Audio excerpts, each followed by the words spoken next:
ઉમરગામ તાલુકાના સરીગામના રોહિતવાસ વિસ્તારમાં બુધવારે મોડી રાત્રે કથિત ગૌહત્યાની ગંભીર ઘટના સામે આવી હતી।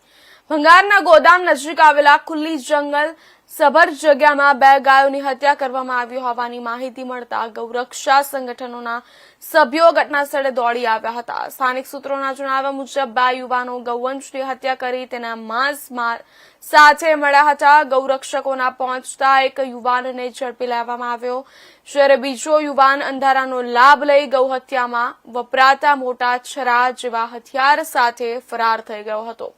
ઝડપી લેવાયેલા યુવાનને બિલાડ પોલીસને સોંપવામાં આવ્યો હતો। સૂત્રોનું કહેવું છે કે ગૌરક્ષા સંગઠનોને બપોરના સમયે ઘટના સ્થળે એક ઝાડ નીચે બે ગાય બાંધી રાખવામાં આવી હોવાની માહિતી મળી હતી અને ત્યારથી સ્થળ પર નજર રાખવામાં આવી રહી હતી। જો કે ગૌરક્ષકો પહોંચે તે પહેલા જ બંને ગાયોની હત્યા કરવામાં આવી હતી। એક ગાય સગર્ભા હોવાને કારણે પેટમાંથી નાનું વાછરડું મળતા ઘટના સ્થળે કરુણ દ્રશ્યો સર્જાયા હતા। ઘટનાની જાણ થતાં પોલીસ તાત્કાલિક ઘટના સ્થળે પહોંચી પરિસ્થિતિ પર કાબુ મેળવ્યો હતો।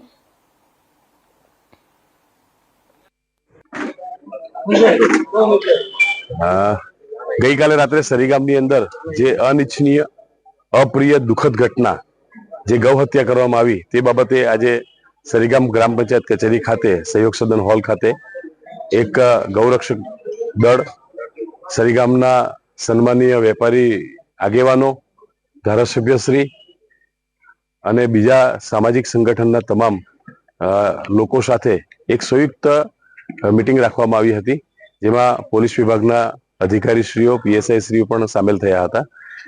જે ગઈકાલે ઘટના થઈ એ બાબતે આકરામાં આકરા પગલાં લેવામાં આવે, સખ્ત પગલામાં લેવામાં આવે અને દોષિતો સામે માત્ર 10 વર્ષની સજાની વાત નહીં પણ દોષિતોને ફાંસીની સજા કરવામાં આવે એ દિશાની અંદર ચર્ચા કરવામાં આવી અને ધારાસભ્ય શ્રી સમક્ષ અમે એ માંગણી કરી છે કે વિધાનસભામાં કાયદો લાવો અને ગૌ હત્યા કરનારા લોકોને ફાંસીની સજા થવી જોઈએ એ દિશામાં આગળ વધવા જોઈએ અને સાથે સાથે પશુપાલકો પણ ધ્યાન આપે અને પોતાના પશુઓને ખુલ્લા છોડે નહીં અને ગૌ હત્યા કરનારા લોકો જે છે એમને આકરી સજા કરવામાં આવે એ બાબતે આખી ચર્ચા કરવામાં આવી અને સમગ્ર વેપારી એસોસિએશન સરીગામના સન્માનીય ગ્રામજનો, દરેક કોમના, દરેક ધર્મના, દરેક જાતિના લોકોએ આ બાબતે ટેકો જાહેર કર્યો છે અને જે કઈ ગૌરક્ષક દળના લોકોને સાથ સહકાર જોઈશે એ સાથ સહકાર આપવા માટે અમે સૌ કટિબદ્ધ છીએ।